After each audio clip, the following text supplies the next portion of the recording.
Now, for more on last night's speech, I am joined by my colleague, Jim Malone, Voice of America's national correspondent. Good afternoon, Jim. Hello, Shaka. How are you? Fine, sir. How are you? A happy new year to you, by the way, Joe. And the same to you. Yeah, talk to me about the speech last night. What is your reaction to the speech, really?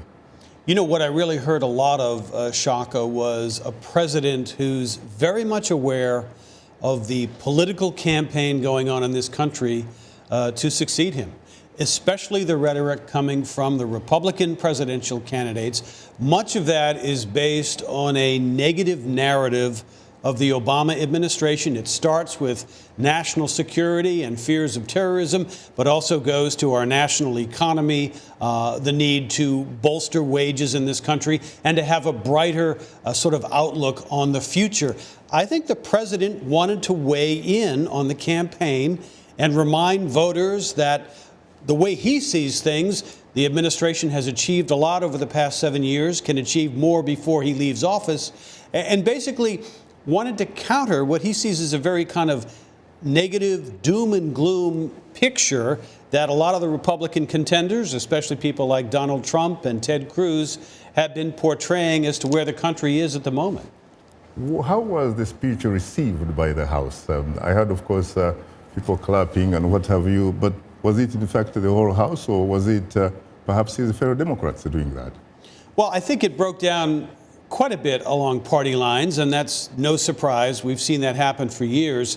I was struck toward the end of the speech, the president who's been in office for 7 years, deciding to focus on the political divide. He said we need to fix our politics. Our politics are broken. This is something that's obviously been going on in this country for decades. He'd like to offer up some ways to get at that, the issue of money in politics, the corrosive nature of negative rhetoric, et cetera. But whether that's very realistic in a presidential election year, that's really open to question. And the fact is, Shaka, that the longer this election year goes on, I think Mr. Obama may recede into the background a bit. It's going to be about the people who want to succeed him, both Republicans and Democrats. And again, I think Barack Obama wants to make everyone clear that he still believes he has a voice in this, and he's going to speak out when he feels compelled to do so. Now, Jim, you have covered those State of the Union addresses, in fact, perhaps all of the previous 6. How does this compare, for example, with the previous one? You know what I was really struck by was he invoked the early parts of his political career. And he actually said one of the regrets he's had as president, he was not able to sort of heal our political divide. He tried to conjure up, I think, that candidate Barack Obama we saw in Iowa in 2007 and 2008, who wanted to bring the country together, who wanted to be sort of a symbolic leader for national unity. He realizes that was a perhaps tougher nut to crack than he thought it was going to be. So most of the State of the Union addresses have to do with a list of policy proposals and what he'd like Congress to do. This was much more thematic, looking back, but also trying to look ahead. I think Democrats, his supporters, probably liked it a great deal.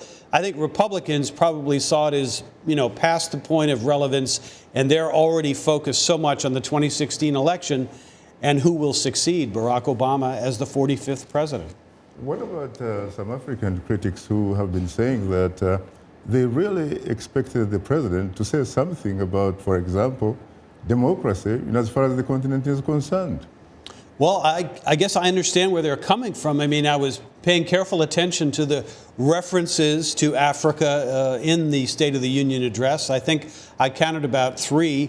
One had to do with Ebola in West Africa and the fight there to save lives. Also, of course, continuing threats of fears of terrorism that involve sort of failed states in Africa and the desire to counter the narrative presented by extremist groups. And, of course, efforts to help defeat poverty and disease in Africa, something that we heard, by the way, from the previous president as well, George W. Bush. So my sense is that Barack Obama will always be a favorite son of Africa. There's no way around it. But, as to what was actually accomplished on his watch for U.S. African policy, that's an open-ended debate, I suppose.